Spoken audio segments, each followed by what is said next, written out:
गुरु दुखी किसी और से नहीं है, गुरु दुखी जनता से नहीं है, गुरु दुखी पब्लिक से नहीं है, गुरु दुखी जजों से नहीं है, गुरु दुखी कोर्ट से नहीं है, गुरु दुखी जेलर से नहीं है, गुरु दुखी जेल से नहीं है। अगर संत रामपाल जी महाराज जी वर्तमान में दुखी हैं तो केवल अपने ही नालायक अंध भक्तों से हैं, अंध भक्तों से। अरे सतनाम लेने के लिए 4-4 तारीख तुम इशार में करते हो। पहली बात तो ये नाम देने के अधिकारी नहीं। इन गधों ने संत रामपाल जी महाराज जी की आड़ में जगह जगह दुकानें खोल दी, फर्जी नामदान केंद्र खोल दिए। इनको अधिकार है क्या? अरे प्रथम नाम देके तुम लोगों को सतनाम देने के लिए 4 बार इशार तारीखों पे भेजा जाता है, फिर तुम्हारे को सतनाम दिया जाता है। सतनाम देने के लिए प्रथम मंत्र की परीक्षा ली जाती है। क्या ये गधे सक्षम है? क्या ये नालायक वो प्रथम नाम की परीक्षा लेने के लिए सक्षम है? अरे गुरु ये है या संत रामपाल जी महाराज है? परीक्षा कौन ले लेगा? इसलिए हम कह रहे हैं कि 2009 से जो आश्रम में नाम दीक्षा दी जा रही थी वो फर्जी थी। सतलोक आश्रम बरवाड़ा में 2009 से नाम दीक्षा दी जा रही थी गुरु जी के रहते सहते, वो फर्जी थी क्योंकि इन लोगों ने मनमाना आचरण कर रखा था। गुरु के आदेशों को नहीं मानते थे ये लोग। अब बहुत सारे भगत कुत्ते की तरह भौंकने लगेंगे कि वहां तो गुरु जी खुद थे आश्रम में।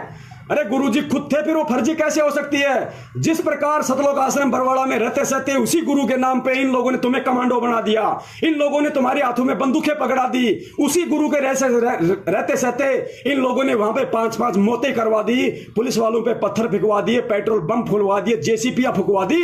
उसी तरीके से इन लोगों ने उसी गुरु के आश्रम में रहते सहते ये फर्जी नामदान दीक्षा केंद्र चालू कर दिया था इन लोगों ने। ये गुरु को आदेश नहीं, ये गुरु को इन लोगों ने सलाह दी थी। और गुरु को अच्छे से पता है क्योंकि गुरु का तो काल भगवान के साथ वचन है। फिर भी परमात्मा ने दया करी। जो आत्माएं वहां से 2009 में नाम दीक्षा लिया करती थी, परमेश्वर उनको आशीर्वाद दे दिया करते थे। क्योंकि जैसे ही हमने नाम दीक्षा ले लिया आश्रम में 2009 से 2014 तक, उसके बाद अपना फार्म लेके हम गुरु जी के पास जाते थे दर्शनों के लिए, तो गुरु जी अपना हाथ रख देते थे सिर पे। और हाथ रखने के बाद अगर वो नाम फर्जी है तो परमात्मा की दया से वो सुचारू हो जाता था, वो सही हो जाता था। लेकिन आज क्या हो रहा है? सरासर पाखंड फैलाया जा रहा है। जो संत इस ज्ञान से, इस भक्ति मार्ग से दुनिया से पाखंड दूर करने के लिए आया है, उसके नाम पे आज पाखंड फैलाया जा रहा है। और सबसे बड़े सहयोगी उस पाखंड में तुम बन रहे हो। इसके अलावा ये जितने भी वकील हैं, ये सतलोक आश्रम मैनेजमेंट हरियाणा ने अपने बचाव के लिए जितने भी वकील कर रखे हैं, ये सारे के सारे ढोंगी हैं, पाखंडी हैं, पैसों के लिए लगे हुए हैं। मैं पवन दास जयपुर वाला अपने सतगुरुदेव जी के चरणों के सौगंध खाकर कितनी बार एपी सिंह वकील, जो अपने आप को धुरंधर वकील कहता है, सुप्रीम कोर्ट का वकील कहता है, जिसके आगे अच्छे अच्छे डांस करते हैं, ये दास उसको डांस करवा सकता है। इस दास को परमात्मा ने वो काबिलियत दे रखी है, वो बुद्धि दे रखी है। ये दास आज पूरी दुनिया के सामने एक बार फिर से चैलेंज करता है सतलोक आश्रम मैनेजमेंट हरियाणा के एपी सिंह दिल्ली वाले वकील को, सुप्रीम कोर्ट के अधिवक्ता को, और एस के गर्ग नरवाणा वाले को, जो वर्तमान में देशद्रोह का मुकदमा लड़ रहा है संत रामपाल जी महाराज जी का। मैं उन दोनों वकीलों को चैलेंज करता हूं। यहां पे मुझे मजबूरन चैलेंज करना पड़ रहा है क्योंकि मेरे पास में सबूत है, साक्ष्य हैं। इन दोनों वकीलों ने सतलोक आश्रम मैनेजमेंट के इशारे पे, पैसों के लालच में संत रामपाल जी महाराज जी को उल्टा फंसाया है, ना कि बचाया है। अगर ये वकील पाक साफ हैं, अगर ये वकील संत रामपाल जी महाराज जी को जेल से बाहर देखना चाहते हैं, तो मैं इन वकीलों को चैलेंज करता हूं, आप साधना टीवी चैनल पे या किसी भी ऐसे टीवी चैनल पे जिसको पूरी देश दुनिया देखती हो, उस टीवी चैनल पे आप 1 घंटे का, 2 घंटे का, 5 घंटे का आप एक लाइव प्रोग्राम रखो। ये दास वहां आएगा, ये पवन दास जयपुर वाला लाइव बात करेगा, लाइव डिबेट करेगा। अगर तुम लोगों की वकालत ना छुड़वा दी, तुम लोगों के लाइसेंस फेल ना करवा दिए, जिस तरीके से तुम लोगों ने सतलोक आश्रम मैनेजमेंट के गुलाम बनकर, उनके पैसों के गुलाम बनकर तुम लोगों ने जिस कदर प्रशासन को मूर्ख बनाया है, हरियाणा सरकार को मूर्ख बनाया, जजों को और कोर्ट को मजाक बनाया तुम लोगों ने, उल्टे सबूत पेश कर करके, उल्टी दलीलें दे देकर तुम लोगों ने वो सबूत नहीं रखे जिन सबूत संत रामपाल जी महाराज जी बोल रहे हैं। अरे संत रामपाल जी महाराज जी पूरी दुनिया के सामने जब बरवाला कांड के समय गए पुलिस के साथ, तो मीडिया के सामने उन्होंने कहा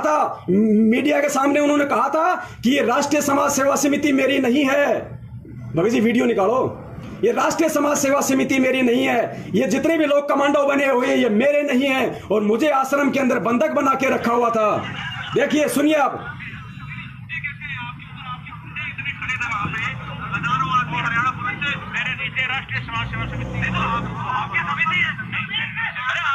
देखा, गुरुजी कह रहे हैं कि समिति मेरी नहीं है, समिति कौन? सतलोक आश्रम मैनेजमेंट हरियाणा, वही गुंडों ने एक समिति बना रखी थी, नाम दे रखा था राष्ट्रीय समाज सेवा समिति। गुंडे सबके सब वो संत रामपाल जी महाराज जी का भाई, उनके बेटा, उनका जवाई, उनके रिश्तेदार, ये स्टेट कोऑर्डिनेटर, यही सारे गुंडे उस राष्ट्रीय समाज सेवा समिति के अंदर थे। और गुरुजी ने उन गुंडों के खिलाफ बयान दिया है अपने वीडियो में पूरी दुनिया को। ये जितने भी वकील हैं, एपी सिंह, एसके गर्ग, नरवाना, ये उन गुंडों को कोर्ट में खड़ा क्यों नहीं करते? उन गुंडों के खिलाफ कोर्ट में खड़े क्यों नहीं होते?